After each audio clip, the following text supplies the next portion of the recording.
say aye. Aye. Okay, and opposed? Commissioner Haynes, did you vote? You know, Josh turned on the volume and I got distracted. Would you Okay. Say again, please. We're asking. And I don't, and I thank you for turning on the volume, Josh. Okay, for the March 17th regular meeting minutes. Oh, Approved. thank you. Mhm. Then finally, the approval of April 17th special meeting minutes. Do we have any changes or corrections to those minutes? Motion to approve. Second. Second, very good. All in favor, please raise your hand and signify by saying aye. Thank you very much. Our next item would be reports, starting with the mayor's report. So let me go over a few things that I have to report. One thing is political signs in front of the Recreation Department. We've had kind of a policy that mirrors the state statutes about the display of signs in front of the rec park, which is a polling place. And kind of the understanding, and I talked with Commissioner Haynes about this during the last election, you know, we all put up 4x4 signs. My understanding was it's 30 days before voting begins, and so forth. With the county election, there seems to be a real enthusiasm for putting up so many signs in front of our rec park, and some of the lot signs almost are borders on being billboards. That, you know, that's a concern for me. Yes, it's a polling place, and I do not want to, you know, prevent anyone from expressing their political candidacy and their, you know, election bid. But on the other hand, it is town property, and I would like to see us reevaluate what our policies should be when it comes to signs, election signs during the election year. Now, let me just say this. For right now, with the primary coming up on May 17th and early voting on April the 28th, I think we just have to let things be as they are now. But we will be having a general election in November. We will probably maybe have runoff and people will be elected. And, you know, one of my concerns is that some folks might want to keep those signs up all summer, which is really not what the state statutes say. They say you need to take your signs down from a polling area 10 days, no later than 10 days after the election. So I would like for the, Josh, would it be the land use committee, you think? Or one of our committees, Sure, land use to actually revisit that and come up with some proposed policies after this election. So as we go into that general election, we kind of have a handle on it. My idea is everybody ought to have, candidate ought to have a sign, what size, but right now we've got little small yard signs, big signs, just, and they're just everywhere. So I'm going to ask that the land use committee look at that, that issue and come back to us with, you know, some recommendations. Couple of, You mean pretty soon? pretty soon, before, we need to have this well in place before the November general election, which would mean that we need to have them in place before October, because you'll have the early voting. So we need to have this policy ready to go and everybody understand what we need to Can I do. ask you a question, Mayor? Yes, sir. It'll have to go to the planning board too. Won't it have a public hearing, Josh? And since it's a zoning amendment, so it's going to take a couple of months to. Potentially, it depends on if it's a policy, if it's a town policy, being it's on town property. But I Then think it it's in wouldn't the, have to go through if it's not a UDO amendment. but I think the UDO says no signs at all. So I think it's going to be an amendment. It doesn't address the signs, I don't think, on the rec park property. It's kind of a policy, and it's being a polling place. There's certain requirements as Yeah. well. And I through was the gonna state say, statutes. our UDO signs has applied to commercial signs, Well, it has but political signs, Has political signs in it. I'm just trying to Yeah, find. it does. It has political signs in it, yes. But this being a polling place, what the mayor, I think, is concerned about is there's an abundance of signs there, and there's multiple signs there, and it's I agree. very crowded. You know, and we've got to make sure that they're not in the way of traffic Right. pulling in and out, things like that. So I think it may be more of a town policy. I don't know, and then Jay would have to weigh in on it from a legal standpoint as well. With Correct. political science, because there's Okay. requirements you have to meet. So we need to have that land use committee folks look at this pretty quickly and then come back with how we should proceed with this. Okay. A couple of other things. I attended the newly elected officials workshop from the School of Government this past week. Very helpful. I go there because as a newly elected official, although I've been in office for 8 years, always learn some interesting things, and I will be sharing those with budget planning. Reserve fund levels were covered. One of the things that really kind of caught my eye was a whole discussion about the emolument statutes in North Carolina. And it kind of centers around, we've had folks before when they're putting on a nonprofit event where they're going to need extra security, additional police, off-duty police to handle things. And people have come to me before and say, but we do so much for the town. Shouldn't you just give that for free? The folks from the School of Government said, no, you cannot give that for free unless it's directly in the public interest, which is pretty narrow.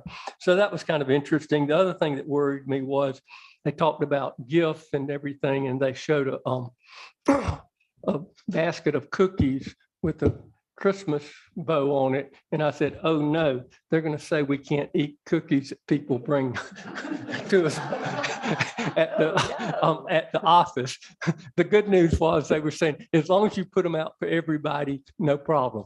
If somebody like the mayor tries to take them home, it's a problem. So we can enjoy the cookies. A couple of other things. I met with our manager of the ABC board this week, and I know that the ABC board will be reviewing this.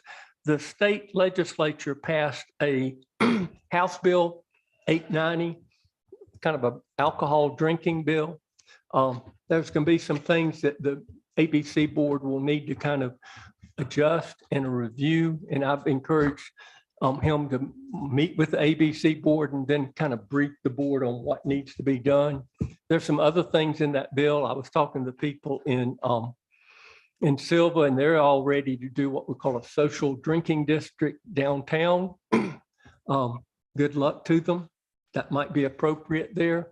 I've already had people talk about, let's make the downtown area of Highlands a social drinking district where people can walk around with their open container with a little label on it. I'm not enthusiastic about that. In this situation, I think there's some places where social drinking districts and communities, especially where there's no traffic, that's fine. But I'm sure we'll be hearing about that, later. And then the other thing I wanted to talk about was the short-term rental plan. I know people are wondering, when are we going to move forward? What's going to be the situation with the short-term rentals? And I will say this, I think it was a wise decision that we engage some of the best legal attorneys on land use in the state, Mr. Justice and now Mr. Isick. I know that Amy and Brian have been commiserating in discussions with Mr. Isick about some of the issues, and I know his law firm has been looking at our issue with short-term rentals, and they're about to file a briefing about what their opinion is. And I'm going to stop my report now and turn it over to Commissioner Patterson, who might want to amplify on where we are on the short-term rentals issue. Well, with the Wilmington decision from the appeals court, we've had to relook at a couple of things, not major things, but a couple of things. And so we're rewriting certain sections of what our short-term rental amendments to the UDO are. And we anticipate probably having a special meeting or two within the next month, let's say, a couple weeks, month. When you say, Brian? Yes. Yeah. where that will be specific for that and that alone, so that we can both be briefed by the lawyers and have a full discussion, because we're at the point where we need to make some decisions as a board, which direction we want our ordinance to go. So we're very close, and we have had to make a few adjustments because of the Wilmington decision, but we're on the way to where we want to be. Okay. Commissioner Staley? Yeah, I think Amy summed it up nicely. I'm just Mr. Essick is just, they're writing the, some of the changes to the ordinance, and I guess in 2 weeks or so, they'll have that ready, and then we'll be able to bring it to a meeting. Yeah, and we were ready kind of 2 weeks Last ago, and then the Wilmington Case case changed a lot of came that. down and it changed some of the language. And so they're rewriting it now. And so that we were at the stage where we needed some board decisions as to which direction to go. Okay. You know, this one or this one kind of thing. Options, but choosing some options. Okay, very good. All right. Do we have any more commissioners' updates or reports? Mr. Haynes? Mr. Mayor, I had a chance to meet with you this afternoon. I heard you on the radio say you wanted peace, and I want peace too. It's been a 6-month process to request the red line documents. I appreciate the board honoring my request. I'm glad you've located them. I want us all to be kind to each other, transparent. It was really important that we listen to each other, and hopefully we won't have run-ins like this again. And when you see my wife, she's borne the brunt of this. I used to have 37,000 customers, 120,000 people that were unhappy about something all the time. So this doesn't bother me, but when you see my wife, I hope you'll apologize to her for the grief she had to take. And thank you very much. Thank you. And I hope we can move forward for the best interest of the community. Yes, sir. Okay. All right. The town manager's report. A couple of items, capital items that were in the budget for this year. The restrooms over at the playground at the rec park have been remodeled. They were actually completed today. Now the final inspection will be done next week on those. If you get a chance to stop by there, they turned out really nice. Also, the restrooms at Kelsey Hutchinson Park, the interior has been painted on those. The exterior will be painted over the next couple of weeks. So that will be going on. Also, the installation of the lights at the pickleball court are scheduled to start June 9th. Okay. That's all I have, Mr. Mayor. Okay, thank you. All right, item number 7, the consent agenda. And you have before you the report of the consent agenda. Do we have any questions concerning the consent agenda?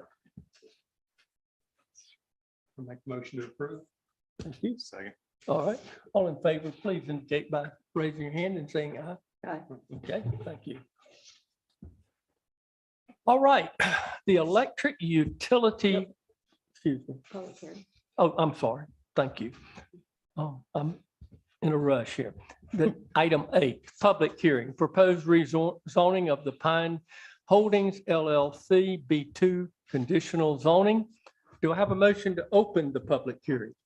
So moved. Second. Second. Okay, all in favor, please indicate by raising your hand and signifying by saying aye. Thank you. We now have the public hearing open. And the next item would be the staff comments and recommendations. Mr. Michael Mathis. Thank you, Mr. Mayor. So a petition for a conditional zoning district was submitted to the Town of Highlands Planning Department by Pine Holdings LLC. The subject property at 424 Pine Street is 0.977 acres and currently zone B3 commercial. According to the master plan created by Summit Architecture, finished built upon area will make up less than 70% of the overall lot. Pine Holdings LLC is requesting a change from B3 to B2 CZ, which is conditional zoning. The planning board did review this item on February 28th, 2022. The recommendation was to approve the request, but had concerns about traffic exiting onto Pine Street during town sanctioned events. This has since been corrected on the plan. Also, the zoning board of adjustment reviewed this request on March 9th, 2022. The recommendation was for approval. I also wanted to clarify that the master plan is a site-specific development plan, and according to section 4.5.2 D1 of the Town's Unified Development Ordinance, Changes to an approved petition or the conditions attached to the approved petition shall be treated the same as as a new application for a new conditional zoning district and shall be processed in accordance with the procedures in this section. Basically, everything you see here tonight on this section, if approved, has to stay the same. If anything changes whatsoever, they have to come back through a conditional zoning process. Okay. That's all I have for staff comment. I've also got Jeff Weller here from Summit Architecture. He's willing to answer any questions the public may have. And in your final drawing, Jeff, did you not, you had a loading zone on Pine Street, but you've relocated that to Carolina Way? Correct. We have 2 loading zones as per requirements, and both of them are accessible off of Carolina. Okay, Thank you. thank you. Our next item would be for public comments. Would anyone like to come up and make a public comment? If you do, please state your name and the floor is open for any public comment.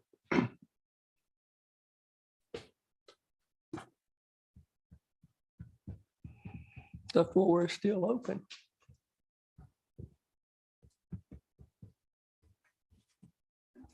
Hearing no request for public comment, do I have a motion to close the public hearing? So moved. Second. Okay, all in favor, please indicate by raising your hand and signifying by saying aye. Aye. Thank you. All right, the last item E would be council action. Do we have any discussion or comments concerning how to move forward with this conditional rezoning? I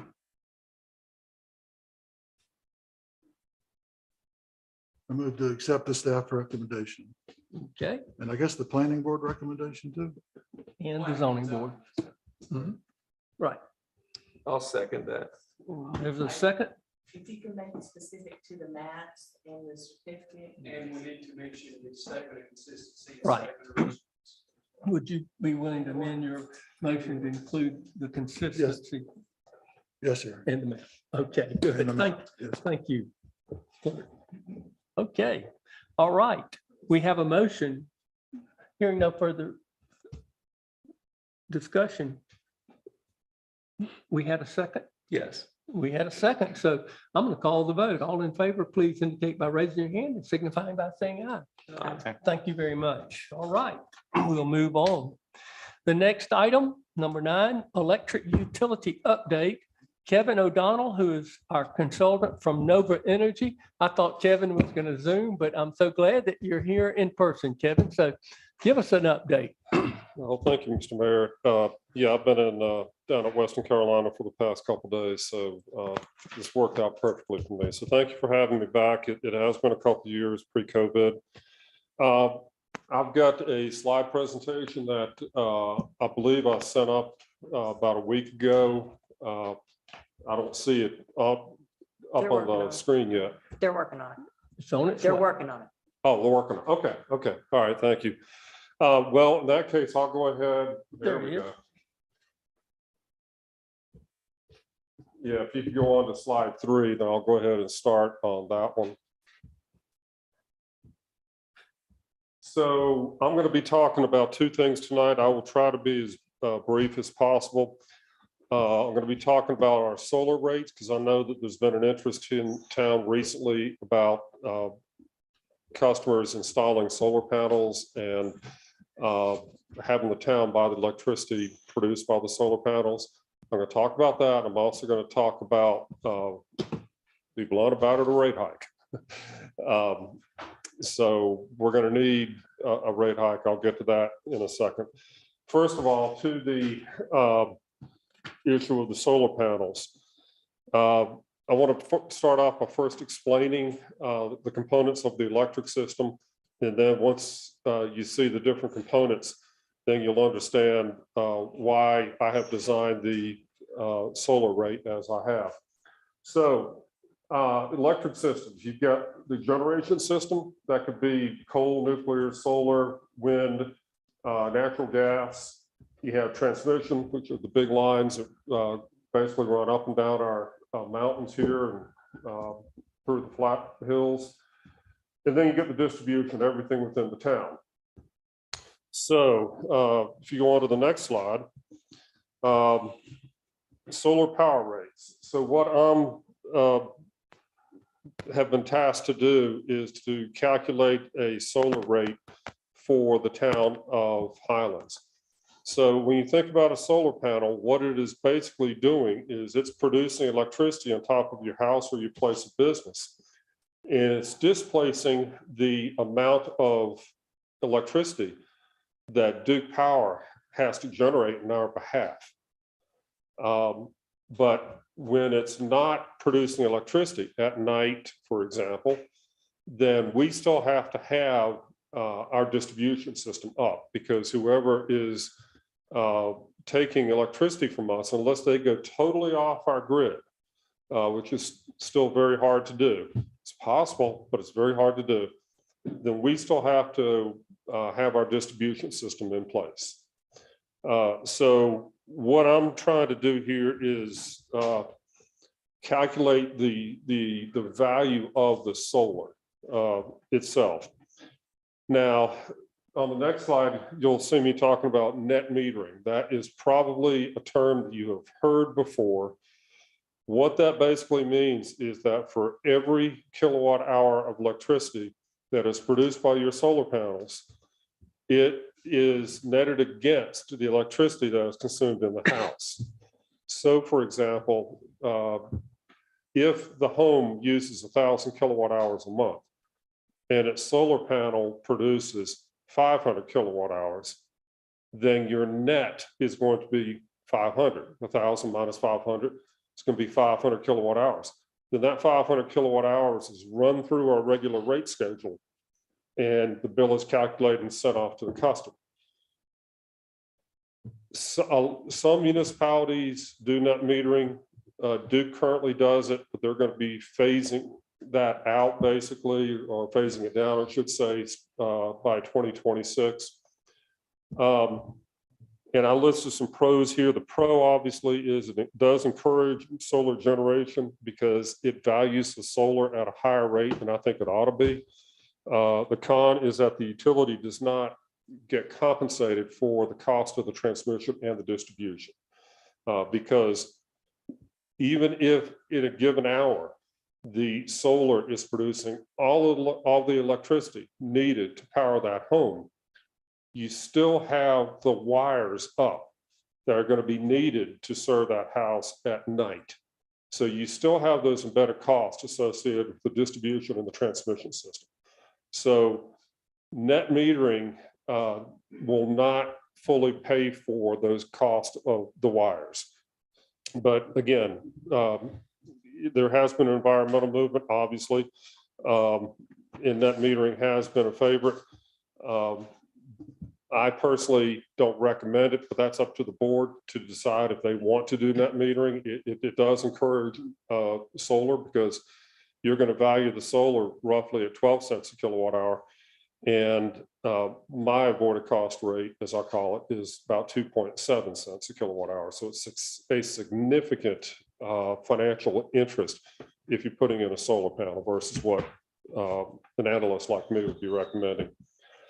We do have a caveat in our Duke contract. I have to mention this, but I don't think it's going to be of any concern. Whenever we have a solar panel put up, technically we're supposed to notify Duke, but a solar panel is 10 kW, and we're pulling down, 8,000 kW, 8 megawatts. So it's not going to be a significant impact to us, but we do have to notify Duke when our limits get above 1 megawatt. So if we had solar panels all over the town that added up to 1,000 kW, then that may impact our contract with Duke, but that's not something to be worried about right now and probably won't through the end of our contract through 2027. So going on to the next slide regarding the calculation of the avoided cost rate. There we go, thank you. This is how I calculated the rate, and I just want to go through it very briefly. Because it'll go back to when I talk about the transmission or distribution, we still have to pay for those lines. So what the true value of that is based upon our demand cost and our energy cost. There are two components to our wholesale cost of power. It is the demand component and it is the energy rate. The energy rate is the number of times basically that the wheel spins in the meter. The demand is the amount of electricity in one given hour, the peak hour of our demand in a month.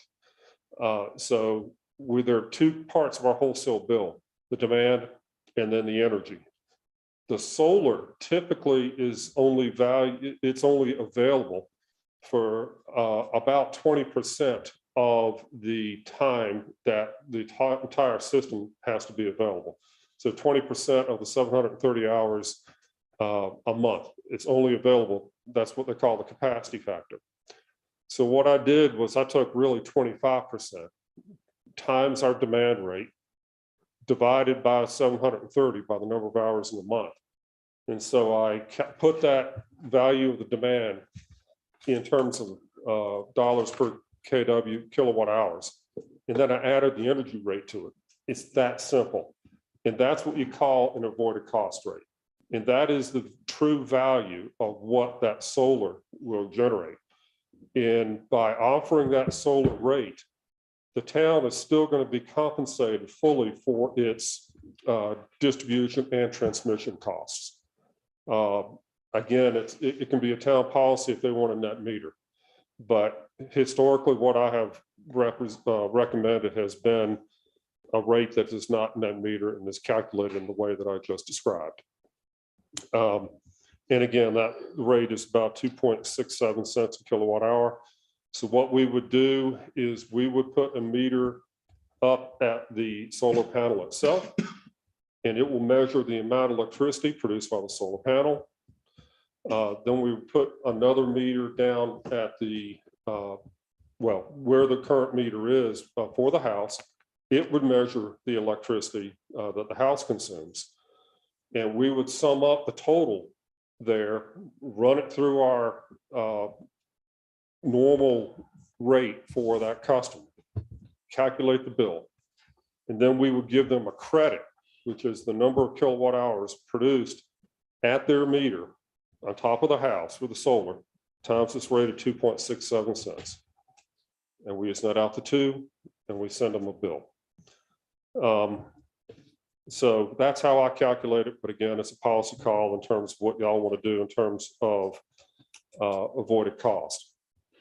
So I wanted to get that out there.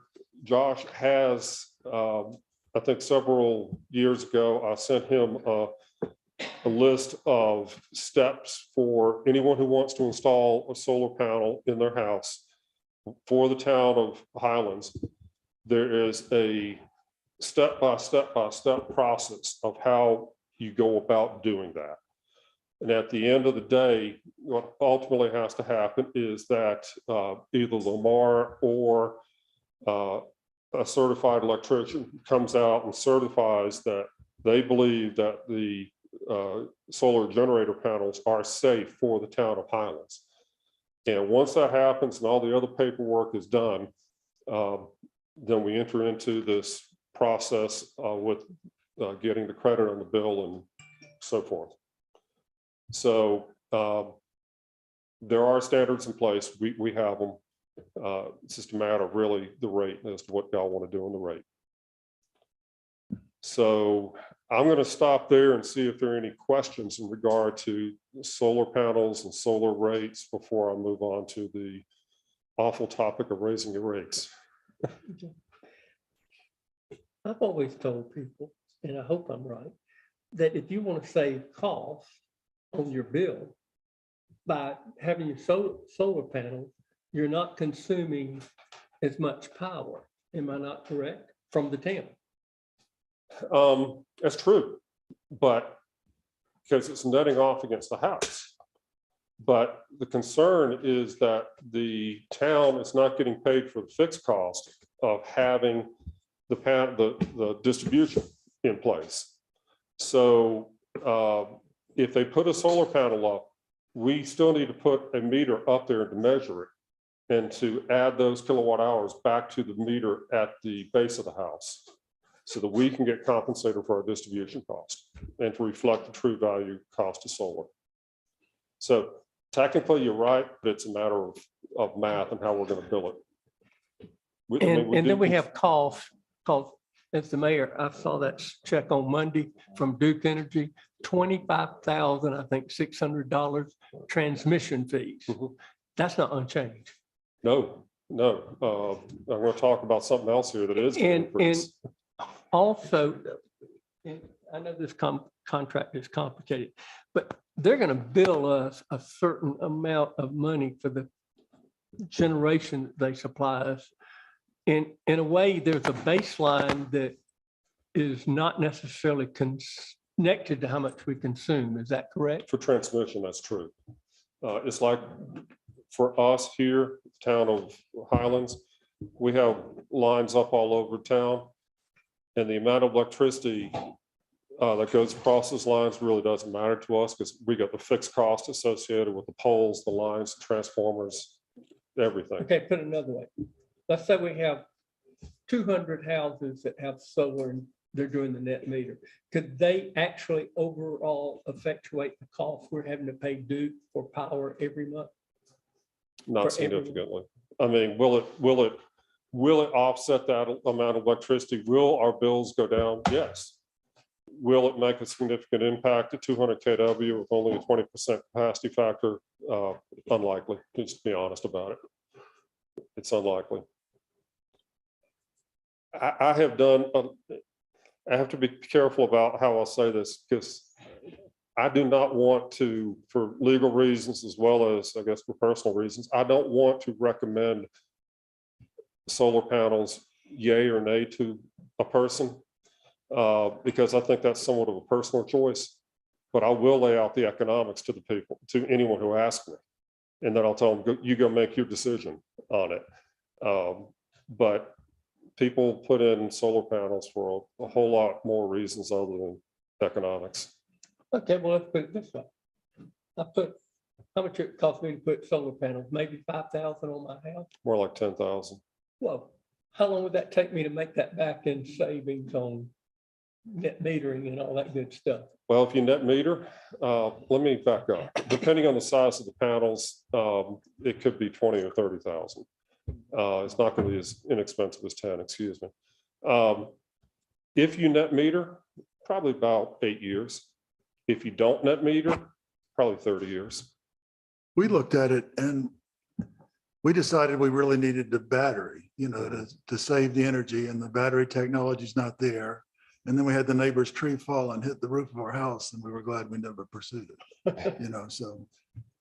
But I think, seems to me that battery technology's got to advance so you can save energy for the nighttime. I agree. And Duke, for example, is hoping and praying that the battery technology increases by leaps and bounds Right. because of the legislation that got passed last year to lower carbon. So Gary, you're saying that Duke has a transmission fee? Yes, And what you're saying is if like the town of Highlands just charges for how much you use. Mhm. And we build that into that, our distribution fee. So should we separate that out and have a base rate like we do with water or something as a distribution fee if you're on our network, and then you could net meter on just the portion of your bill? Does that? we could do that, but I think what we're doing here, what I'm recommending, a separate solar rate is going to do that by default. Okay, but what we're saying is that allows the homeowner who's trying to do the right thing, realize that it's not just power, it's distribution. It's Yes. getting the lines to you, it's having the guys come out in the middle of the night when the tree hits your line. It's all those things that we also have to pay for in that electric bill cost that's based on kilowatt hour. I think you said it better than me. Absolutely. It would be an education process. You're exactly right. So if they wanted to offset the Duke component of their bill, and they could see, hey, wait a second, basically the Duke component of my bill cost me $80. And by having the solar panels in place, offsetting $30, that's a better way of looking at it. And you're right, by separating, you're giving the customer more information. Whereas what I'm doing here, with this offsetting on the credit, would not give them that kind of information. So you can do it that way too. You can net meter. There are different ways to do it. That quite frankly is the first time I've heard that. I like it. Well, I'm just thinking because unless you actually understand it, you just think, why are they charging? I mean, they're charging me 6 cents and I'm only getting 2 back when I'm doing the exact same thing. Right. So you have to explain to them, there is more than just buying that kilowatt hour, Which is why the first slide I had up about components of the electric which system. is why you educated us that way. Yes, well, thank you for flipping that, and that's a really good idea. We could definitely do something like that as well. Mike, you have a question? Everything Kevin said and recommended, we already have. We already have the orders, we already have all this. The only difference I think is explanation of the avoided cost rate is quite different than the formula we have in the ordinance that basically gets you to the same range. No, we've had one proponent I know of on solar, Lamar, that has wanted a single meter system. Is that available? And They did not want to put anything back into our system. There's a range where they get the benefit of their solar. But there is no avoided, because they're not getting anything back from the utility. They're just getting use out of the solar to run factory. So I'm trying to sell back, put energy back in there.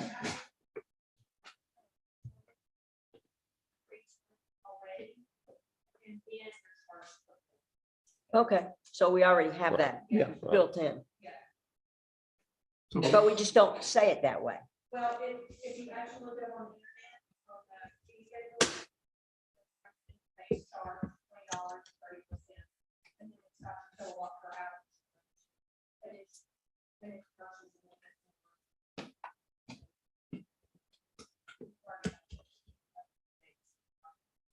And the base is basically the admin fees behind the distribution cost, the cost of printing the bill, the cost of having somebody available 24/7 to go repair the lines. There are different ways we design distribution rates and total electric rates, and that base incorporates some of those costs. you wanted to ask a question? I'm just wondering, in terms of wiring transmission, is it an endless process that you poles that have been paid for one time wire? I kind of think of it as being on a highway that you pay a certain fee going over a bridge. Some cities at a certain point in time stop charging. Because some continue on endlessly for other purposes. And I was wondering, this is a fixed number that goes forever, and ever. No matter what you do, you're going to get money. If you're off the grid, you get solar. And the question also would be is, what is the difference between 2.66 cents and 14 cents? There should be maybe a factor where you're trying to stimulate people to purchase. So if that's a goal, That's net for metering. society, and charge at least 2.66. There's no stimulus or very little stimulus. And 14 cents maybe too much stimulus. And so those are. And you're absolutely right. There's also an issue of tax credits that used to be available that are no longer available. And with net metering winding down in North Carolina, it's going to make the rollout of solar even more difficult to be economically advantageous.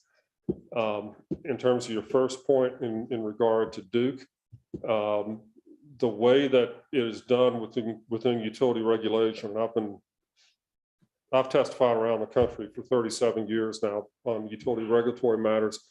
Basically, once you have an asset in place and it's fully depreciated, you can continue to use it. But at some point in time, just to be honest about it, the utility is going to want to replace that asset. Why? Because they're having trouble with the earnings they only earn a return on fixed asset that's put in the ground. So after 30 years, if that plant is a little bit rickety, they're going to replace it.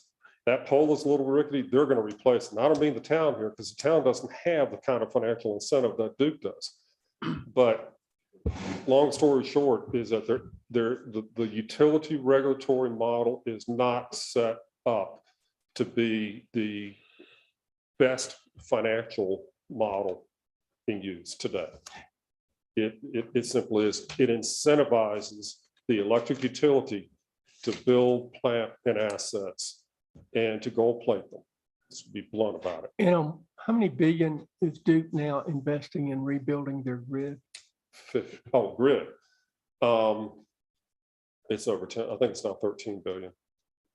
But they have got plans to invest 56 billion over the next 10 years for the rollout of batteries, solar, wind, things like that.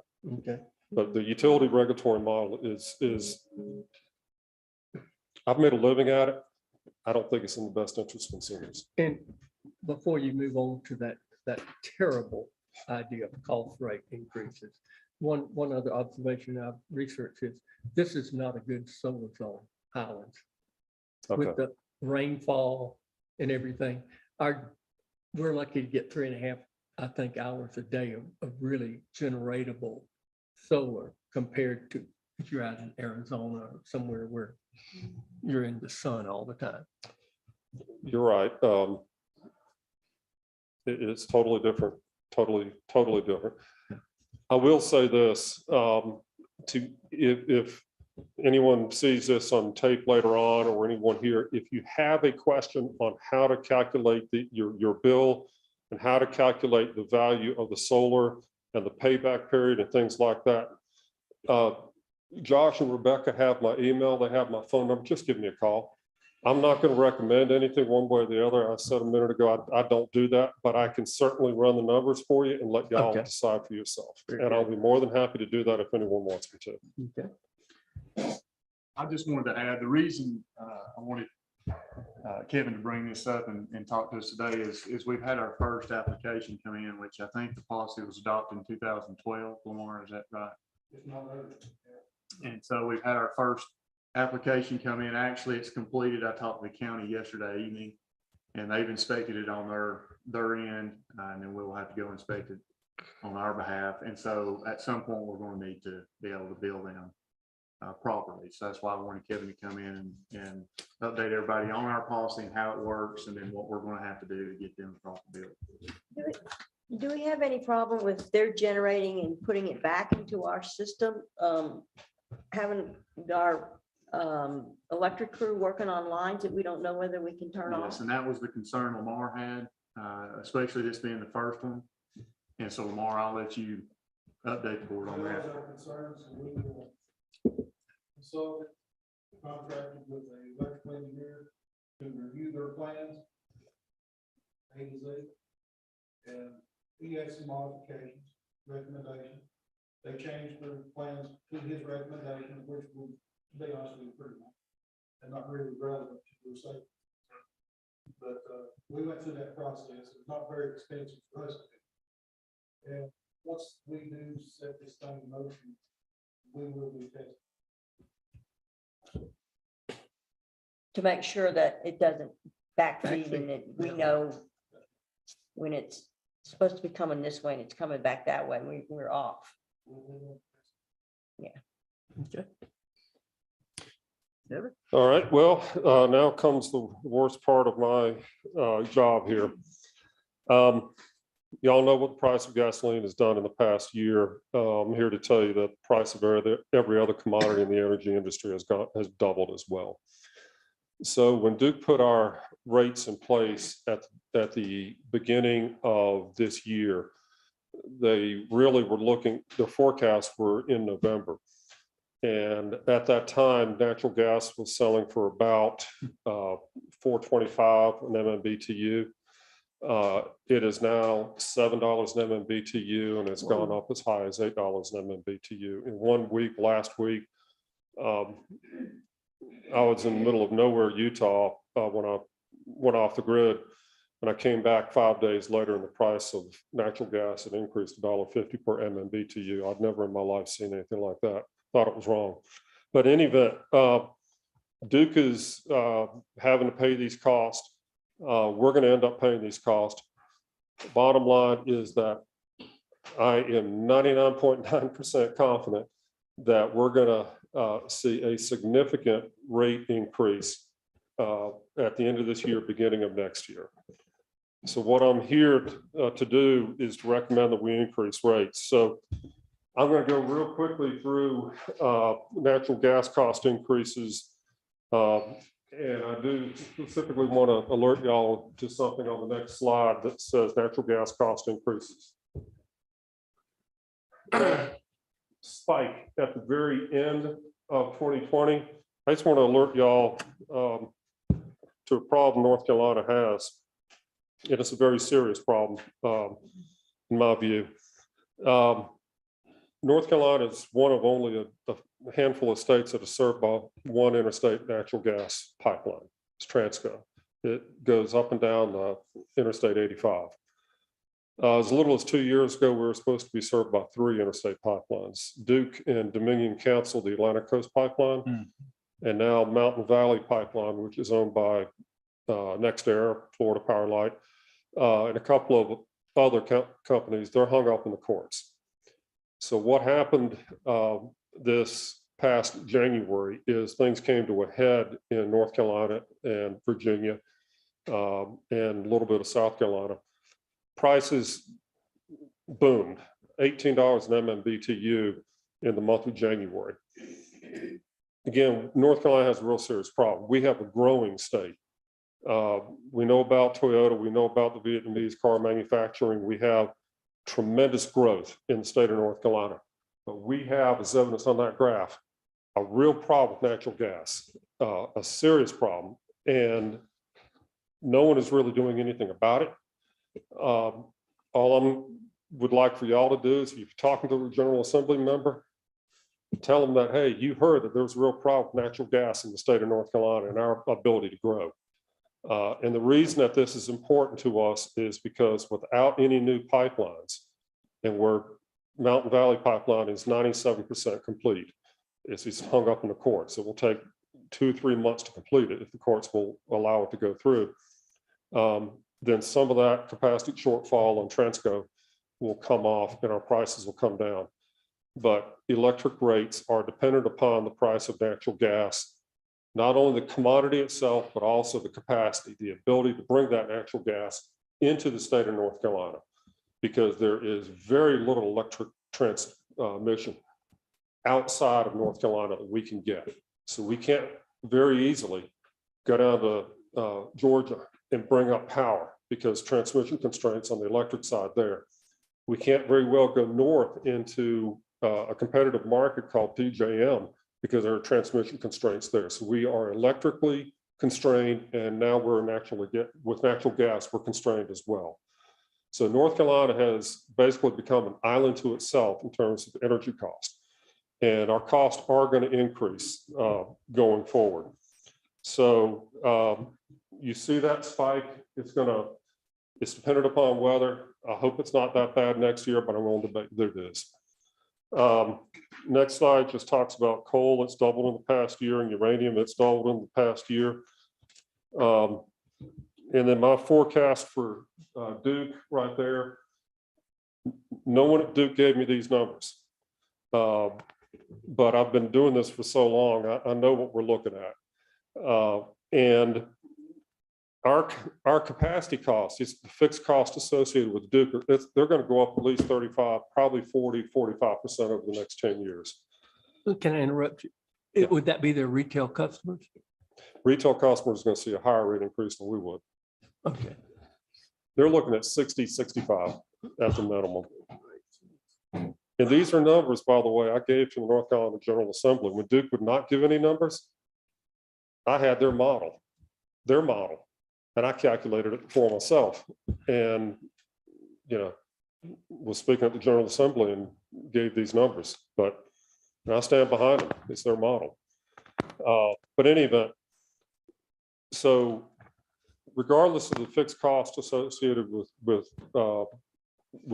Duke's movement away from natural gas, away from coal, more immediately, because of the price increases in natural gas, coal, and uranium, we're looking for our wholesale cost of power is probably going to be about 20% higher, if not higher than that, when our new rates go into place next year.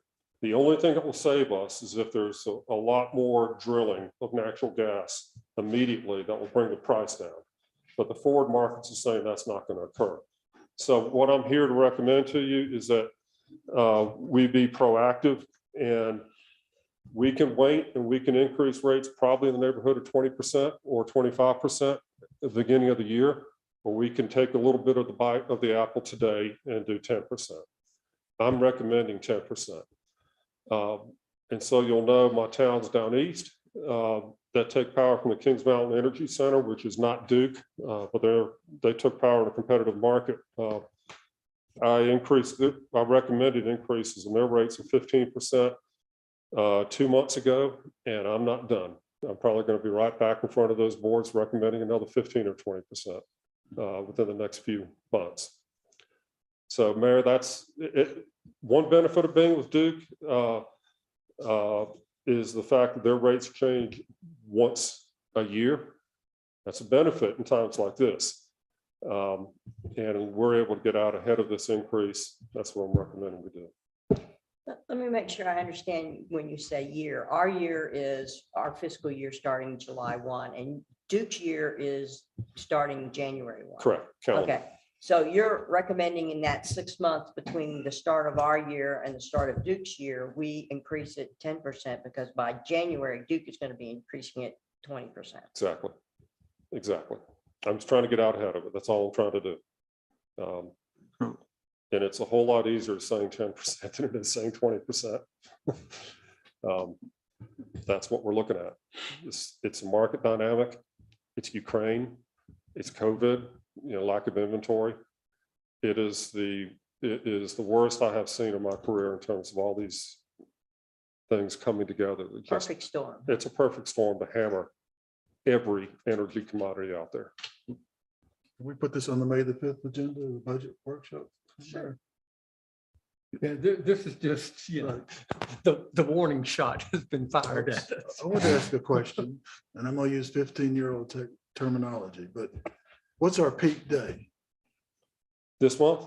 Year, the peak day of the year. Oh, I think it used to be in October and then January. And yeah, it is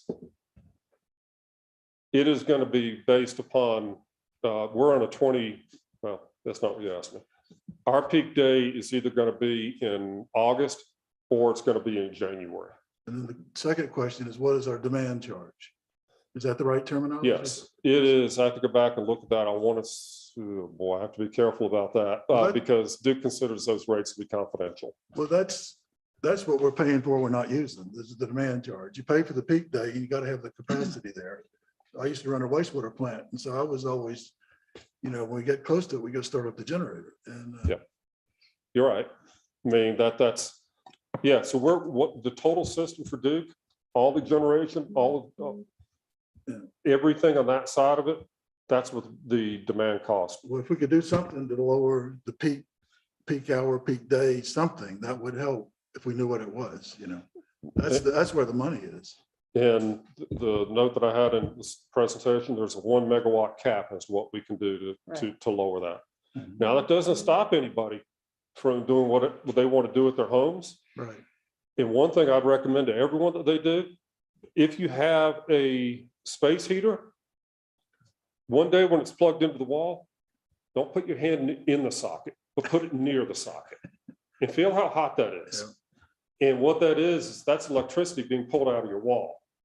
And so I tried one time at my office, and I have I wanted to see what was going to cost more, running my HVAC unit or using a space heater. Space heater killed me a lot more so than the HVAC. So if you're using a space heater, be very careful. And I don't like them for safety reasons, but I know from a cost standpoint, intuitively, it makes sense to use something smaller, but it turns up so much more electricity than your HVAC unit. So just be careful. Would it make any difference if we knew the demand day and told everybody to shut their stuff down? Not the way we're billed, because we're on a 20 CP rate. Okay. Excuse me, a 12 CP rate. So unless we could forecast that with that peak every single month until people cut down, and forecasting is inexact science. So what you're really saying, in what we do, we make money off of our electric system. And I've always told people, I said, if this was Duke running it, that money would be going to their investors. It stays here and we are able to do things in the town because we have that reserve. What you're saying, if we don't step up and address this spiking rate, then it's going to cut into our profitability of this system to where we could start basically draining our reserves down if we don't address the rate increase. if you don't pass it on, then those reserves are going to be drained. And you've given us Absolutely. a chart before where you're up here for a few years and then all of a sudden you're crashing Yeah. on that. Okay. And so in the next couple of months, my other clients, I'll be giving them a smorgasbord of opportunities where you're going to have to raise rates another 15 or 20%. You're going to have to cut transfers, or you're going to have to take from reserves. See, you're not an elected official, Kevin. And here's the thing, when we have to go tell people utilities are going up 10% or something, that gives more negative feedback than about anything this board has to do when you have to raise rates. I know. I understand what he's saying though, about if you don't do it a little bit now, it's gonna be That's a lot later. And actually years ago, when Duke took over, they said, okay, you're gonna get these rates for so many years, but you've got to start adjusting your rates, because when we really have this new contract, this is what you're gonna pay. And it was a shock. It's like 20 or 30% in 1 year, the jump in. And that's what you're saying we need to avoid. By, like you say, incremental rather than the big shock. And it will be a shock. Okay. So yeah, that's. Y'all what I- have any other questions? Because I have a couple of questions. Two things you've talked about before. One is that ugly coal ash situation. Is there any clarity to that at all, or is it still in limbo land? Oh, the ruling came out and the ruling came out and the Supreme Court remanded it back to the Utilities Commission, and they settled with Duke, and we did get a credit in our bills, wholesale cost of power last November, I think it was, I want to say it was about $650,000 in our wholesale cost of power. So that's been resolved, and that is done for the time being. And but that was for historical cost. That was for previous years. So going forward, we're still going to be billed by Duke for coal ash. And basically what happened in that settlement involving the Utilities Commission and Duke was different ways of saying it, but there was a split, about 90-10%. 90% to Duke, 10% to consumers. We got a credit back, and that was the settlement that was worked out. But we're still paying for it now, and we will pay for it, continue going forward for the next probably 10 years. Unless the board chooses to leave Duke and our contract is up at the end of 27. Okay.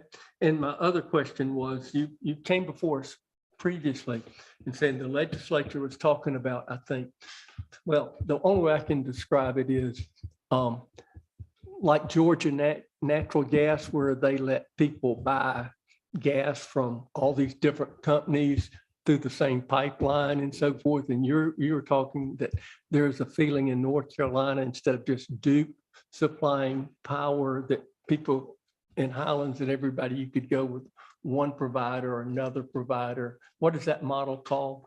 Deregulation. Deregulation. Right. Is there still enthusiasm for that, or is Well, that there's still dead? enthusiasm, but Duke has said no. And when Duke says no, it's no. Okay. So yeah, when House Bill 951 was passed by the General Assembly this past year, that pretty well ended that discussion. Okay. Is that what they call wheeling? Yes. So we would, as we go into this new contract phase negotiation, which we're gonna have to start addressing pretty soon, Couple of years. couple of years. You think that we'll still have the big Duke and then possibly some other alternatives?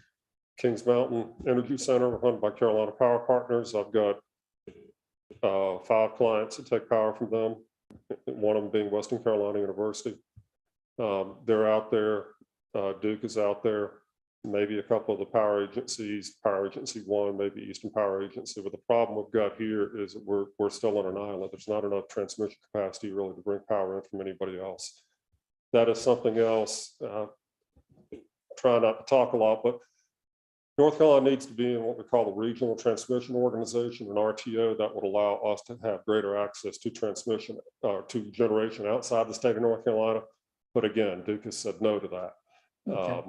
And the General Assembly will, there was a bill to study that this past year, and it didn't even make it out of committee. Duke stopped it in committee. And finally, and I'll shut up. We've had a couple of times just in recent months where a transmission line from Duke coming in here was interrupted with a tree falling or whatever, and we're out of power when that happens. My concern with, especially with this Russian situation with hacking and everything, how prepared do you think are the major utilities like Duke now to put their shields up if there was an attempt to hack them and shut them down? Because Very. we'd be helpless. Very, Very, I'm very, oh, no, I'm very confident. you are. I'm very confident of that. I will argue, I've always been a consumer advocate. I spent 37 years representing consumers all around the country. So I may argue with Duke a lot, particularly when things go on in Raleigh. That's my job. Sure. But when you get behind the lobbyist and you work with some of the people on the ground one-on-one, like some of the cybersecurity people, they know their stuff. Okay. So I'm very confident that Duke can handle it. Okay. Fine. Does anyone else have any questions of Kevin? You know, Mayor, I think the Bad Creek project, we are so lucky that that's just the bottom of the hill. You know, the, Back Creek Pump. right, Yeah. right. We're so very lucky. Yeah. Okay, any other questions of Kevin? We wanted to ask you questions, so we're glad you're All right, here. well, thank y'all. I appreciate the opportunity to be back here and look forward to, again. Okay, thank you, Kevin. Mhm. All right. The next item will be the commercial pervious parking request. Steve Mader. Thank you, Mr. Mayor, Commissioners. It's kind of a tough act to follow, but let me try to make it a little bit simpler on this thing. I'm here on behalf of Mountain Findings. I'm not a director. They gave me the job to try to do something as far as parking is concerned. Mountain Finding, as you all know, have been very busy for the last couple of years. Part of the reason that we've been so busy is that there's been real estate transactions and people move into the new house. They want to get rid of the old furniture, so they bring it to us. We're able to provide at least quality furniture as far as other household equipment is concerned to the general public at what we think is a very reasonable rate. It's a situation where we unfortunately do not have as many volunteers as we've had in the past. So what has necessitated is the fact that we are able to be open less time. That has translated into a parking issue. We've recently had some issues and we've addressed that. We've spoken to the town, we've spoken to the police, we've spoken to the neighbors and so on like that. And everybody is pretty well in agreement on this. One of the options we looked upon was to find a different parking facility within our property itself. And, you know, the town was gracious and they helped us out with parking in front of the annex, what we call the annex building there. But we started looking at other places there. We do have some other places that would facilitate approximation of 12 to 15 new spaces that would take the burden off of where we're parking right now on other people. Well, I say we, the customers are parking on other people's property, John Lapoli at the funeral home, et cetera. I met with Justin Bryson of Bryson Grading to look at alternatives there. We knew we were going to have to get into the Pervious issue. And so we looked at that. And once we looked at that, we asked Michael to come out and speak to us as far as what we could do. We decided we wanted to find out exactly what we could do. It became apparent to us that in section 9.1, which is off-street parking requirements and standards, there is a section 9.1.5, paragraph C. When we got into the Pervious issue, it talked about alternative surfaces in order to recharge groundwater and reduce stormwater runoff. The town of Highlands encourages the use of alternative paving materials that might have some pervious qualities where the conditions permit, which is all fine. However, it's followed by a sentence that says, however, for the purpose of defining built upon area and stormwater management required, these alternative materials shall be considered impervious. So it appears to be a contradiction in terms that whereas we want to provide good stormwater management issues by doing a pervious material, which is actually going to cost more than impervious material. We're hampered by the fact that pervious is considered impervious. It's kind of like having an ordinance that says at 11 o'clock you have to turn the lights off. And if you turn the lights off, they're considered to be on. So what I'm asking at this point is some consideration. Where do we go? Is this a clause that should be struck because it is inconsistent with the intent of the ordinance? It's contradiction in terms. Sounds like an incentive killer. Yes. Well, I think the problem is pervious and impervious depends on a lot of things. And there's no guarantee, and there's certainly no, and some of these things include things like maintenance, and we have no way of making sure that maintenance is done so that the pervious continues to be pervious. It's also because of, frankly, our soils, our bedrock, our slopes, our rain intensities. And so it's not necessarily that we don't want pervious surfaces. We'd love to have pervious surfaces. But when we're talking about stormwater, okay, and having to deal with that, that's when it turns out that they're not as impervious or as pervious as we would like them to be. And therein lies the crux of the difficulty. And that's why it says, we hope that it would be pervious, but it might not be. Right. And so because it might not be, we have to consider it impervious.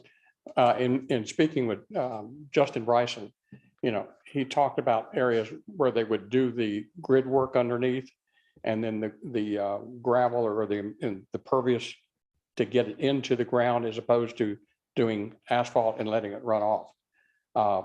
The areas in which we would consider doing this would be a short little distance right in there where the new Laurel Street alley is. And then the other part of it was exactly the opposite end of the property, which is at the northeast corner, in which there is soil there now. And people are parking on there now, but at a certain point in time, it's going to cause erosion, it's going to cause everything else. And that's what we're going to try to do, and berm it up to where it would not run over unless we get, a terrible storm, something like that. But the issue becomes, we can't proceed because I think as Josh mentioned, we're pretty close to the 70% restriction. So we can't proceed to do anything there unless we can do pervious surface. And then the text of the ordinance here is kind of contradiction. I understand what you're saying, Amy, that, there's no guarantee that water is going to go down, but it would be no worse than what it is currently. There's no guarantee that water is going to stay there in that soil or on that grass, but it would be an opportunity. We would do everything we could to make it retain the same nature that it is now. I believe they need to meet with Josh. Have you met with them, Josh? We've met and discussed it. The only thing the state allows is a gravel pave system, which is what Steve's talking about. The issue is we have this requirement in our UDO for commercially zoned properties. So we were really unsure whether this was part of the North Carolina Public Water Supply watershed rules or whether it was a rule that we put in for Highlands. And so I think Michael has contacted the state. Have you got any information from them? So I researched the ordinance for a few days. I couldn't find anything that the state said that they prohibited using the alternative service that you had in county is Pervious. And I reached out to someone in Stormwater Division, and they connected me with an engineer who I've called a few times and left some voicemails. I'm still waiting on him to call back to see if it's a state rule, if it's something we got. In fact, when I found the ad that the board wanted to pursue with that, I could take it to the land use committee once I picked it up. It's state. Yeah, I guess I'm not necessarily looking for a solution tonight. It was that, when we met, Michael brought the subject up, and it was unknown to both. Well, I think it was unknown to Michael, and it was unknown to Justin Bryson, where we go. So it's a matter of, where do we proceed? Is this statement an inconsistency? It would appear that it would go against the nature of the ordinance itself. No, it's the ordinance. I'm sorry? It's the ordinance. Right, I know, but I mean, it's in the ordinance. I understand that. But is it the intent of the ordinance? If it's the intent to promote stormwater management, and then they say, yeah, if you do pervious, that's fine, but it's going to be considered impervious. I think when the stormwater verbiage was drafted, what we did was we went to a maximum coverage. And at that point, we said, this is the most you can have, but we'd like for you to do less, not less. Mm-hmm. If you can cover it with a different format, all is well. Mm-hmm. As an encouragement to take that extra step, but you still had the maximum. Mm-hmm. As Right. far as, It was still beneficial. yeah, but it's it's still- kind of a good faith, good neighbor kind of thing. We could pay this thing Right, as much as it currently Exactly. is, Right. or we could come in here and do this and be good stewards of the land. Right. And I think that's where the verbiage came from, okay, not as a contradictory okay, this or that. It was a max, and whatever we can do to mediate the stormwater itself is a plus, Mhm. but doesn't mean you get to exceed the max. I understand, Bob. So what we're saying, and I guess that's what the clarity we're looking for, is that there's no way to exceed, well, we're not exceeding 70% because we're doing nothing more than topping it with something different. So it would retain its 70%. It would retain its 30% pervious. Right. But it doesn't, what we're I mean, saying, as far as I'm concerned, if the state has some different guidelines or there's something different that's available, new technology that's out there now that wasn't there when the coverage guidelines were considered, certainly think we ought to look at that. Well, sure. Well, we talked about. But I don't think we could ever go to a point where it's 100% or 90% or something like that, and unless it's just completely right, goes through. right. We talked about some of the areas too close to the creek, the Blue Line stream, didn't we, Josh? Yeah, the creek, it's got a 30-foot buffer on the creek, and I don't know, I haven't looked at the locations on that. I knew that Okay. you guys were looking against the building there along the Laurel Street alley that's been. Well, not newly against the building. created. We were going up, 20 feet off of there. We're still going to have the grass area around the cottage. The other would be to be in the same general distance from the creek as the paved area is there in the southeast section. As you come in off there, the paved area, it would still maintain that same distance from the creek, and we would berm it to where it wouldn't roll off. So what we're looking for at this point in time is, where do we go? Is there, where do we go from this standpoint?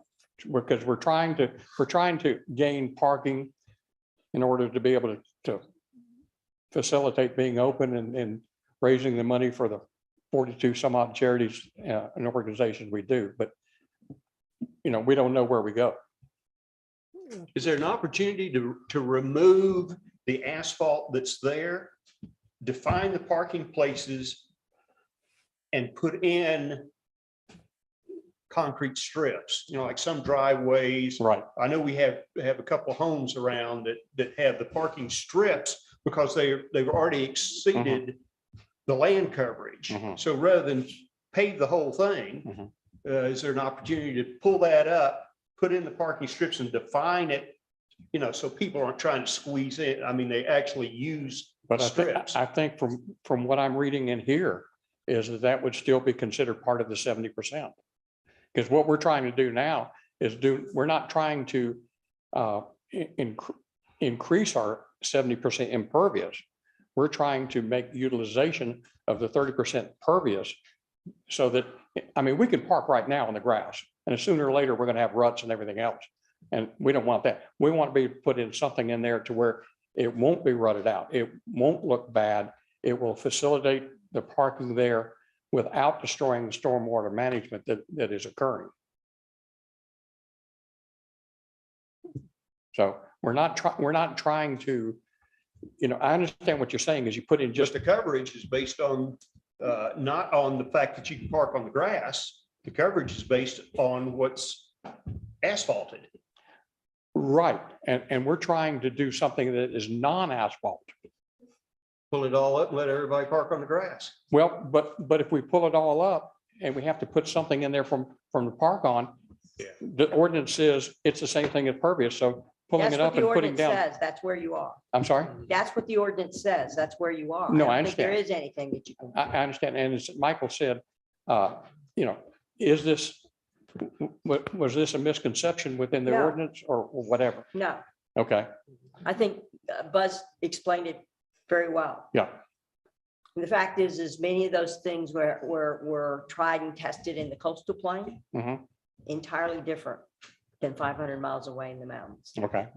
I remember we had huge discussions about the Fact Center and the library with the little grid Right. things. And, there was a lot of concern that it wasn't going to hold up and get compressed. And that's what we've been considering is using what the library has in there. So we don't rut out the grass, et cetera. Or going back to what you were saying, So- if they started letting people just park on their grass, is that a violation? I think it would be, yeah. We're talking about that with the short-term rental deal. You can't pull, you have to park in designated spots. You can't just pull in the front lawn. Okay. Yeah, this appears to be only applicable in commercial districts. Well, that's the only place that you can do 70%. Okay.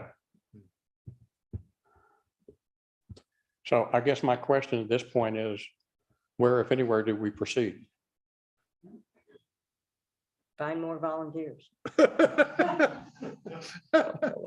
Okay. I mean, sometimes there's no good answer. No, I there. understand. And you let me know what hours you'll be there. I'm retiring. No, I know you're going to retirement there, but I don't want you to. No, I mean, I'm retiring, so I will not be going to work every day. Okay. So she's available. Well, that's what I was saying. There you go. And Buzz he'll pick up the I'll shift when back you up. leave. Okay, so Yeah, What- 70%, 70%. 70%, 7%. Well, we really don't know if this is a state requirement. We can't change it Right. anyway, even if we Right, want to. even if we Okay. wanted to. Right. Right. So And that's what where we really are don't right know at now. this point. Seems like Michael needs to get some information. Needs to get a call back. I'll get that. And the only other point I'll add is whenever reading that, it wasn't that, maybe it was out of the context of the ordinance. I know that previously, even before I got here a few years back, that even, they didn't even allow gravel. Nothing, No. even in residential, it was kind of pervious. My thought was that maybe this was put in place when that was there, and now we have gravel paved, which that counts as pervious. But that's all I'll add. Okay. If you'll report back to us what you find from the state, Michael. Yes. Okay, all right. Okay, thank you. Thank you. Appreciate it. All right, our next item would be the Bearwise update, Cynthia Strain.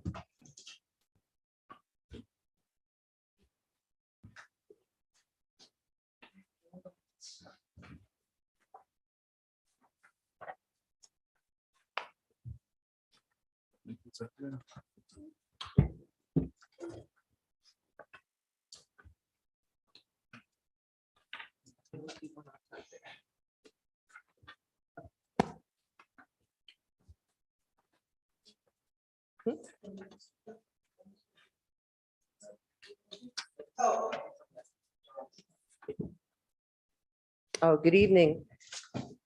At a recent Bear Task Force meeting, we voted to provide decals for the town's dumpsters and commercial bear-proof toters. And the reason for this is because a lot of people are not using them properly and overfilling them. Well, you all know the reasons. They overfill them or they don't close dumpsters or whatever. So we just thought a sticker on the container might help remind people. And I will just show people what we're talking about. This is it says stash and latch your trash, keep bears wild. And these we would purchase from Bearwise. And y'all can purchase these too. If you go to bearwise.org, you can buy these yourselves. So anyway, what we want to do is put the 8x10 stickers on dumpsters. And the smaller stickers, it's a bumper sticker size sticker on all of the commercial trash cans in town, the bear toters. And the costs are on your handout, but the town won't be responsible for any of the costs because we're going to cover all that. The other thing that we want to do is to provide some signage for area trails. And for those of you in the audience, this is about the size that they would be. We want to get them in aluminum, size 9 by 12 inches.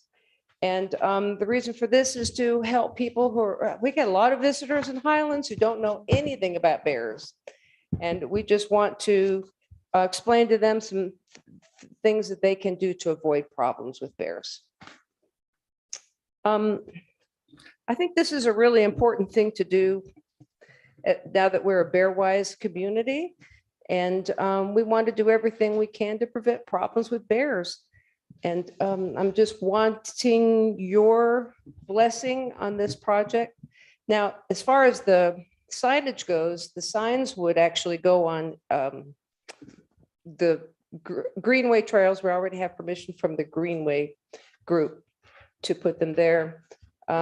Talking with the land trust about getting them on the land trust trails.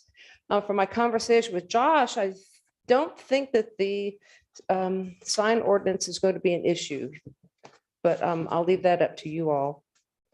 But some of these signs will be on town property for sure. These are informational signs, aren't they, John? Yeah. So that means that, yeah. Cynthia, I have a question. Sure. The magnet stickers, I know that you've had on the bear resistant street cans, you've had a similar sign that's actually held up very well. Are you talking about putting a similar sign, replacing those with that on those street? Well, cans? actually, I wasn't thinking so much as the ones in town on Main Street, but the commercial trash cans at restaurants and businesses. And they are actually a vinyl decal more. They're not, it's not a magnet. All right. So they would be permanently stuck on there. Nobody can come along and take it off like the magnets. Any other questions? How do you like the idea? Well, now, there is an issue about numbers. According to Josh, we have 65 dumpsters in the city limits and about 265 of the bear-proof toters that are in use. And so applying these to all of these stickers to all those trash containers would be a challenge. And I don't know if we could come up with enough volunteers to do that many, but you know, if that's the only way we can do this, we will do that, make it happen.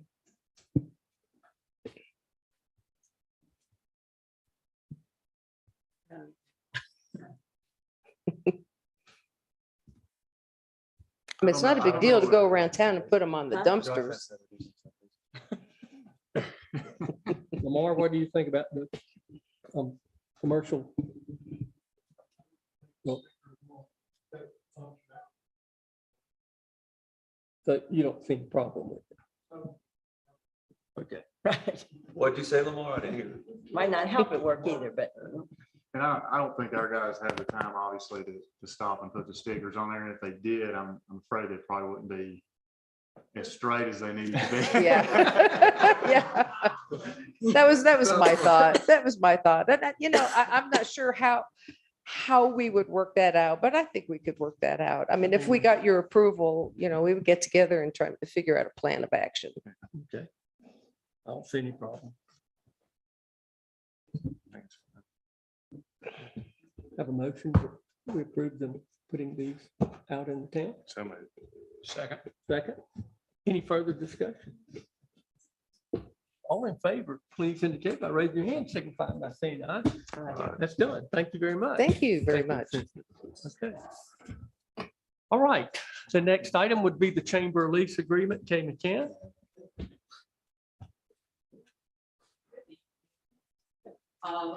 Had a conversation with Pat Taylor recently, along with our chair board and one of our board members. Josh had let me know that our lease was running out on the property at 108 Main Street, where we're housed. And it runs out in November. So we're just asking you to look at that. Go ahead and look at it now instead of waiting until November. So if you guys would take a look at that and let us know how you would like to proceed. Okay, so we've got it. We'll review it and then get back with you about the details and everything. All right, that'd be great. Any update on the landscaping? They started today, finally. Matt actually showed up and they started pulling out some stumps and things. So they're on it now and should start some hardscape. He's saying first of the week, and he said, once they get going, you know, it's gonna go fast. And I'm like, okay. He did indicate to me that they're working on options for signage. And once they come up with a few options, they would bring it back. Oh, we'll definitely bring that back because I know that was one of the concerns and we're trying to figure out best visibility and does it fit within ordinances and of course the aesthetics and everything. So, and we work with the designer that has a background in that already. So I think we can come up with some really good options that will really be tasteful. All right. And we'll come back on that, definitely. Right. Thank you. You're Okay. welcome. All right. Item number 13, and that would be the ADA transition plan contract approval. Josh Ward. So a few meetings ago, you guys approved a budget amendment to hire a firm to do the ADA self-assessment and the transition plan. Received two proposals from two different firms, Withers Ravenel, which has done some work for us in the water and the sewer end. The price from them was $45,000 to conduct the study. JM Teague Engineering quoted $31,688. JNT has actually helped us with a lot of the transportation within our comp plan that we've been working on the past year. And I have a lot of our data already in their files. So I think that was why they came in a little cheaper, or a lot cheaper. So therefore, basically, we wanted to go with JNT. In your packet is their proposal. And I'm just looking for an approval tonight so that we can move forward with them, because we actually have some meetings with them on how to proceed and how's the best way to kick this off. I move we approve the manager's recommendation to contract with JMT Engineering for $31,688. Second. Any further discussion? Hearing none, all in favor, please indicate by raising your hand and saying aye. Aye. Thank you. Thank you, Josh. All right, the next item, one that I've brought up before, and I've asked Chief Holland to look at this idea of a radar sign discussion. Oh, I'm sorry. I sure did. Just trying to get out of here. I mean, I- No, Roll out the red. No, actually, my iPad was cutting it off. I'm sorry. No, it's fine. Okay, go ahead. Auditor Auditor contract So this year, discussion. Josh and I have discussed, we've used Martin and Starnes year after year after year. And I can't even figure out when it started, but it's been here forever. Yeah. And so we really would like to try somebody different, just to see if they have some more ideas, if they could help us with better practices, just to kind of get a fresh look at our financials and at everything that's going on. It's kind of like everything else, insurance and everything else, that we always get a quote just to see if we can get somebody, to look at something different and get a better rate. We sent out an RFP. I was afraid I wasn't going to get anybody looking at other places across the state, because they've had a hard time getting auditing firms to audit them. But we ended up with 4. And we have 2 that are more better prices than Martin and Starnes. One is RH, and they're out of Greensboro, and then one is Killian out of Asheville. And then Martin and Starnes, and we had one more called Carter, PA, and they were from Charlotte, Nashville as well. So what Josh and I would like is for us to be able to go through these a little bit better and make sure that we know which one we would like. And then I'm going to check the references and see what the other towns think about them, and then decide which one we would like to use this year and proceed with somebody different. So we just wanted the board to, you have to approve yes or no, because we have to get a contract by the end of April. By the end of April. Yes. I really think this is something the town board should approve the contract and not give it the authority to the staff. What are you concerned about, Mr. Hain? I think we have a fiduciary responsibility, and that the board should approve the firm that does it. And I think you should bring us a list of firms that proposed, and I think you should evaluate them and give us your evaluation. There's actually no state statute that says that you actually have to do that. You do have to approve the contract, but there is nothing that says that you actually have to even RFP audit. It's a service. You don't even have to get quotes, When period. you're taking proposals, it seems like we ought to go through some process to rank them. You said you've ranked up 2 out of the 4 already. No, we were going to actually go with somebody cheaper than Martin and Starnes is basically what we wanted to do. We wanted somebody else to give us a fresh look at it and to try to keep them honest with their pricing. Really, we should be doing this early in the year and not, I always had to do it before the end of July. At the what? Before the end of July. We should have done this a while ago. We should have selected somebody a long time ago. No, they are going to come for interim in the next. Right, but I mean, we should have, my process or my practice was to always select somebody at the start of the year. So you knew who was going to Martin do and it. Starr never sends their contract to be renewed until now anyway. So that's not something that we do in June or July of the year before. So we do our audit in June and July, but we don't do a contract. So usually you guys approve the contract in either at the end of March or the beginning of April anyway. So this is not something that's uncommon or whatever. And I actually went to the rest of the towns across the state and figured out how they did their RFPs, and we used their RFP, and we did everything that everybody else does. So I don't think it's anything unusual. I think the problem is it's pretty hurried. Okay. You have to do it in the next 10 days essentially. We've already actually had them for, what did we get them, Josh, 2 weeks ago? So we've 2 already weeks ago, looked we through finally got them. The them. only thing I wanted to do was call and follow up on the, Because my biggest concern would be the same type of thing that we're having with the folks that are going to do the ADA plan. One of them has intimate knowledge already of Mhm. Highlands, and so that was figured into their cost.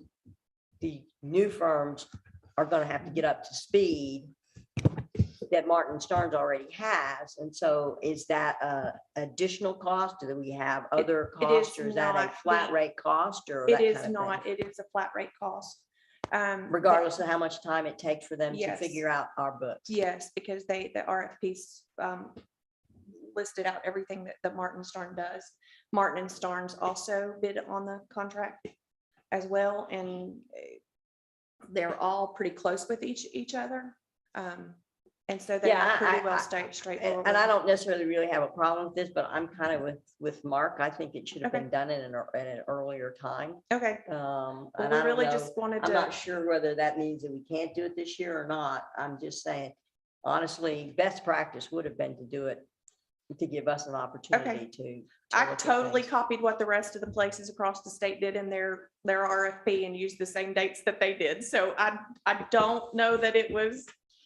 That's fine. Uncommon I'm not saying that process. it was, I'm not saying that it was wrong, but I think when Yeah. you're spending a significant amount of money and you're actually putting a heck of a lot of faith and responsibility and authority to an audit firm, that's something that you need to take pretty seriously. I agree, and they have good references. We would like to call them and see if they were easier to work with. Josh and I just really thought it would be nice to look at somebody else because. And I'm not saying it wouldn't be, and I'm not saying that you Yeah. shouldn't have done that. I'm A saying lot that of things that Martin and Starnes have done over the past couple of years has been things that I have found and that we have brought to their attention. What's, And so it would be nice to have an audit firm that would come in Well, and be. So Rebecca, do objective. we have to sign a contract?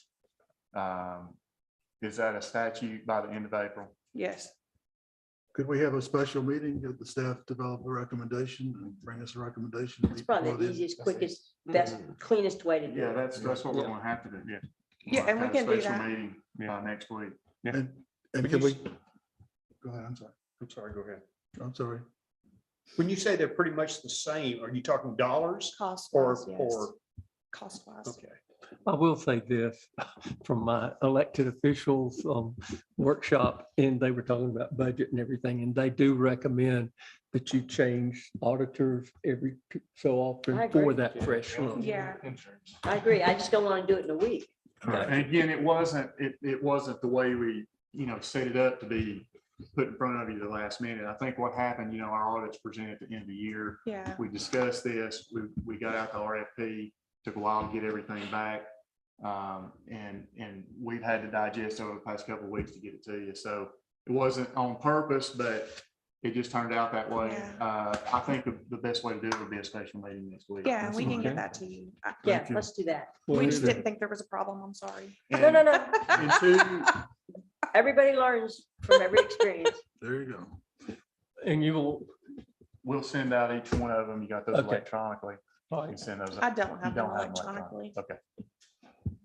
we'll just have to. but we'll take them apart and scan them. Maybe you Okay, maybe you could do a summary of them. You tell me what you want. Josh, why don't we just do a one-page summary with your recommendation? We can do that, or we can pull them apart and scan them and send them to you. How big are they? They're not that big. 300 pages. But we can do it 3 for times. sure. And one thing we want to do is the ones we received had a number of references all over the state. from Yeah. Municipalities. And that's what we were looking for. We want to see, the first thing we did was open the references. Where do they all, already do audits? And we've been wanting to contact those folks and just make Yeah. sure that they're I satisfied with agree. them. And I think most of them did. We were satisfied with that. So that's what we were looking at. So we can make some of those calls Mhm. and then we can summarize that for the meeting. One of them I met at the finance class in Durham too, a couple of weeks ago. They seemed like good working conditions too. We just, with all the like, inventory issues and things like that, I just think it's time to have a new set of eyes, because I would like somebody to show me something that we're doing wrong instead of me showing them, oh, we have inventory kind of thing. Does anybody have certain days that they cannot meet next week? Any day. I'll be out of town starting Tuesday morning through next week. I can't do Wednesday. Tuesday morning. My baby's. Pretty fast. How about Wednesday? We can probably adjourn this meeting and then reconvene so that we don't have to do a notification. We can do that. Yeah. Wouldn't that be easier? I mean, Yeah. legal too? Yeah. Give You you mean- legal too? Yeah, we'll establish that. Yeah. Recess this meeting. Yeah. Recess it, yeah, Okay, All right. not adjourn, recess. all right. So Thank- we'll figure it out. Okay. Thank you very much. Yes, you will. Mhm. Now the radar sign.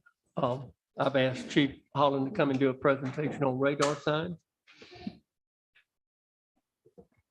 And let me just give you some background. I know some people are not comfortable with radar signs, but there's certain neighborhoods in the town, especially over near Hicks Road and on Little Bear Pen, where a lot of folks feel like a radar sign would be a way of making people aware of their speed and slowing down as they go through those areas. Like Hicks Road is now becoming a bypass. Mhm. And then we changed the speed limit on Little Bear Pen, that very difficult entry, try to slow people down. And the ideal now would be to have a radar sign there when people are hitting at 45, saying you're going too fast, back off. But Chief, go ahead.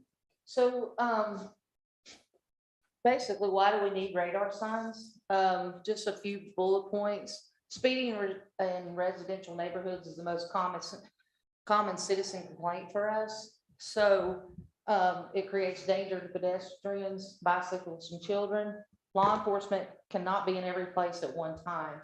A lot of the times, there's only 2 road patrol officers on regular patrol. So these signs would help offset some of that to get people's attention. Pole signs can be an excellent traffic calming solution. They are silent, effective, and cost efficient. They combat inattention, which is a primary cause of residential speeding. Most residential speeders live in the area of the offense, which means they travel along the streets on a regular basis. Traveling a roadway on a regular basis causes what we call autopilot journeys. Drivers become inattentive. The flashing speed sign will disrupt the autopilot mode, which will then alert the driver to be more aware.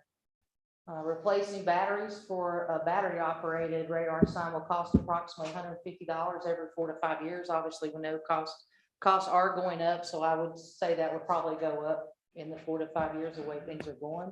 Approximately 80% of drivers will slow down when alerted by a radar sign. Compliance with posted speeds approves by 30 to 60%. Signs will be beneficial near the school, US 64 East near Big Bear Pen Road, and movable signs to places where complaint driven in residential areas.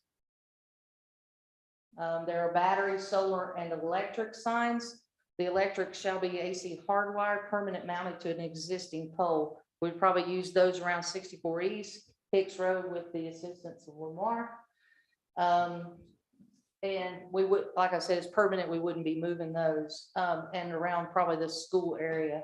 Battery can be set up by 1 officer within 2 minutes and reinstalled in other areas by, again, 1 officer. If complaint driven, then we can move those around. They fit easily in the trunk. They're lightweight. Solar, which what we were looking at first was solar powered. Speaking with our representative in this area, he says solar would take 2 officers because of the weight. You would have to take a ladder with you to climb further up onto the pole. The setup is not as easy as the battery, therefore not as cost and time efficient for us.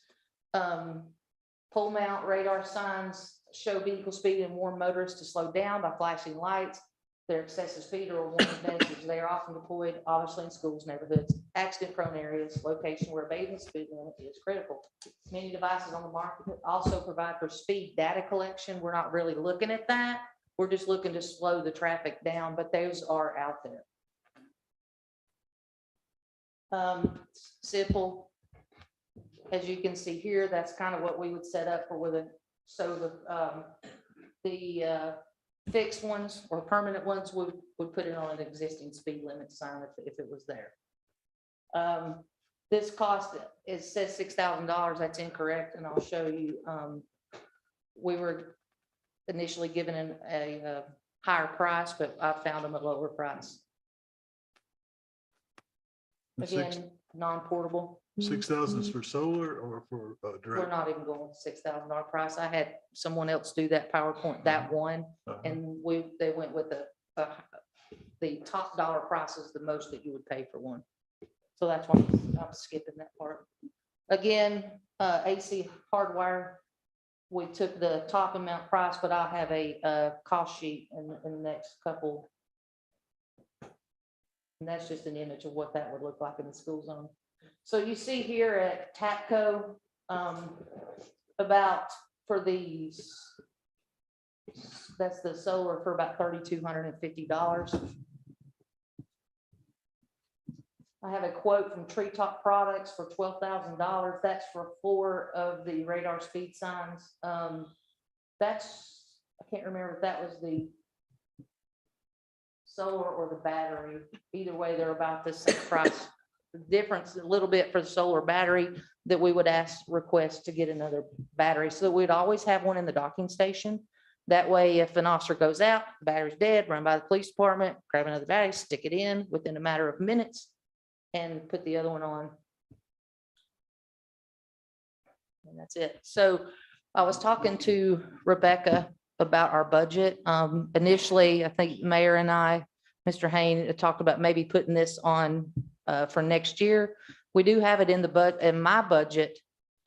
This year, I've got some money that we could utilize that if the board would want these signs throughout town. We're looking at 3, maybe 4. The school sign, if we got one for there, would have to be yellow in color by state statute or state mandated because it is in a school zone.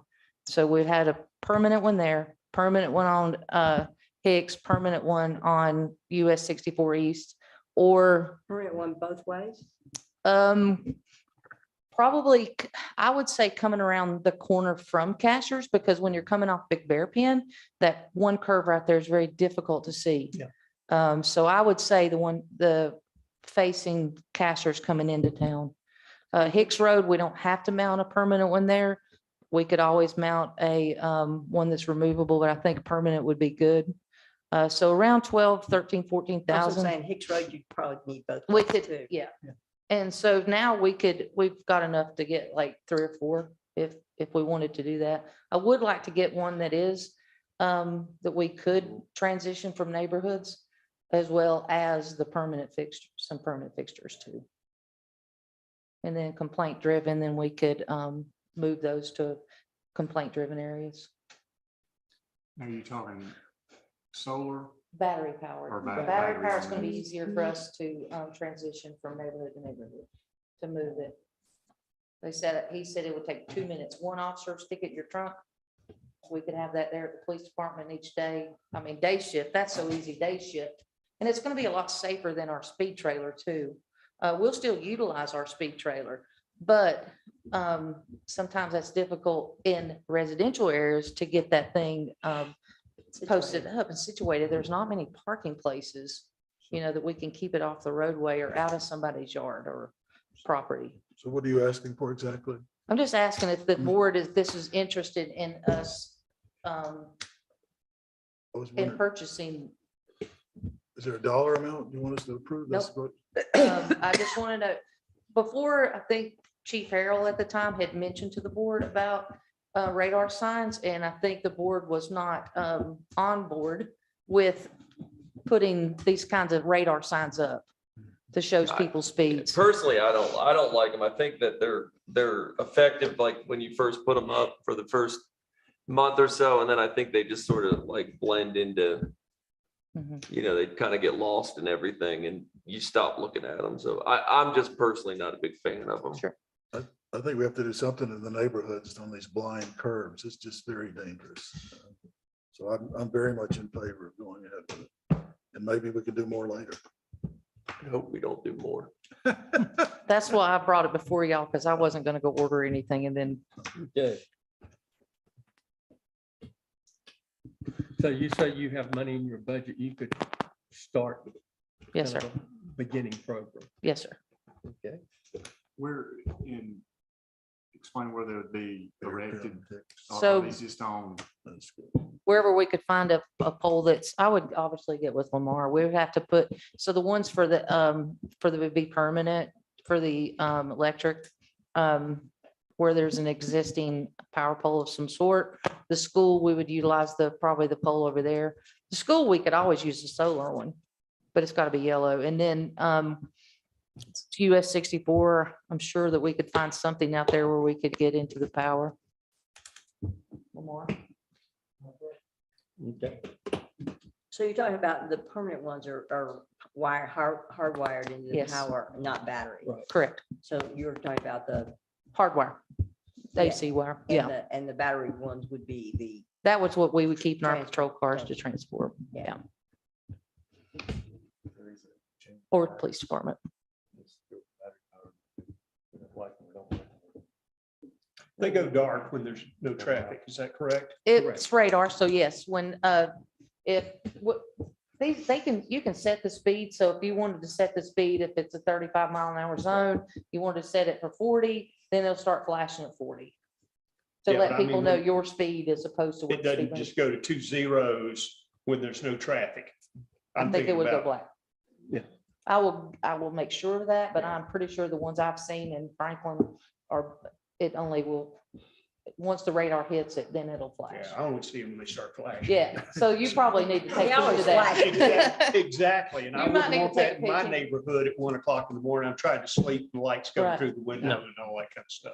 And, you Hicks know, Road and 64, you'll be good. and I know what you're talking about. I'll stay out of town as much as possible. Yes. Near the country club at Highlands Fall, there are those warning signs for people coming out of that country club, and they're always flashing. Yeah, No, and I these- don't even see them anymore. Yeah. But I the come out of ones my in- the parking ones lot in and they're Sky there, I Valley are don't not- see Yeah, them. Sky Valley, the one down there, it only comes on when it senses the car's coming. Yeah, right. Okay. Do we have a motion to proceed with this? Yeah, I'm with Brian. I don't really like them because I always trip them, but. I know, you've tripped mine before. But you will But- make a motion. But there are some pretty dangerous places, and so I think we owe it to our citizens to try and do whatever we can, even if we're only reducing it by 25%. To make it less dangerous.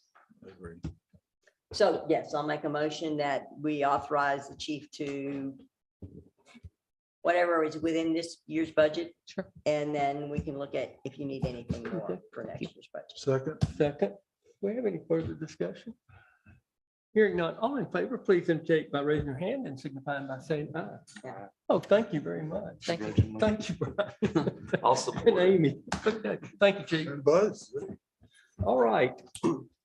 The next item is a closed session pursuant to North Carolina General Statutes 143-318.11A5, establishing or instructing staff or agents of the public body's negotiation position for acquisition of real property and in or employment contact. This is concerning property.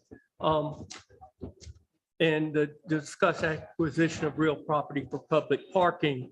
Do I have a motion that we go into closed session? So moved. Second, all in favor? Thank you. We are now in closed session. Yeah, you too, Michael. That is the chip ball retrieve red line documents. They will be sent to